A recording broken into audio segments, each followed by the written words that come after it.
એવી દીકરીના લગ્ન લખ્યા બાપ કર્યાવર વરવા માટે જાય છે એટલે બાપે દીકરીને એટલું પૂછ્યું તું, બેટા કર્યાવરની યાદીમાં કંઈ લખાવું છે? અને આ દેશની દીકરી બોલી છે કે બાપુ, આ દેશની દીકરીએ કોઈ દી બાપને કર્યાવરની યાદીમાં કોઈ દી કાંઈ લખાયું નથી. બાપે બહુ આગ્રહ કર્યો. સમજણી દીકરી જનેતાના ધાવણને ઘૂંટડે ઘૂંટડે સંસ્કારનું પાન પીને મોટી થયેલી. દીકરીના મોઢામાંથી શબ્દ નીકળ્યા, બાપુ જો આપને બહુ થતું હોય, આપ જો બહુ આગ્રહ કરતા હોય તો એક મારું કામ કરજો. શું બેટા? કે મારા કર્યાવરના વાસણ વરો, મારા કર્યાવરના વાસણ ખરીદો ને, એમાં મારી એકલીનું નામ લખાવજો.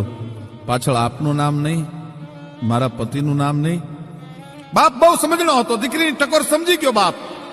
ટૂંકમાં વાત કરું, દીકરી પરણીને જયારે સાસરે ગઈ ત્યારે બધા કર્યાવર જોવા માટે આવે, પણ કર્યાવર જોઈને દરેકને આ વાસણ જોવે એટલે વિસ્મય થાય કે એકલું જ દીકરીનું નામ, બાપનું નામ નહીં, પતિનું નામ પાછળ નહીં, કોણે આપી એની કઈ યાદી નહીં.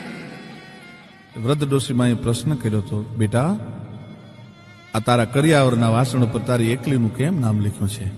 ઘૂંઘટો ઊંચો કરીને 18 વર્ષની વવારું ભાઈ જવાબ આપે છે. તેની દીકરી, બાઈજી માફ કરજો, પરણીને આવું છું, મારે વધારે બોલાય નહીં, પણ આપને ખબર છે ને આ વાસણ કોકદી ચૂલે ચડે એની માથે મેસ લાગે.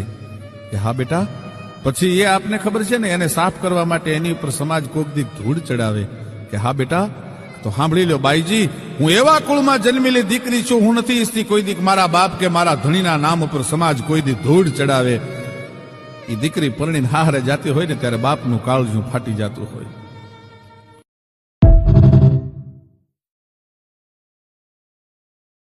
Download ShareChat.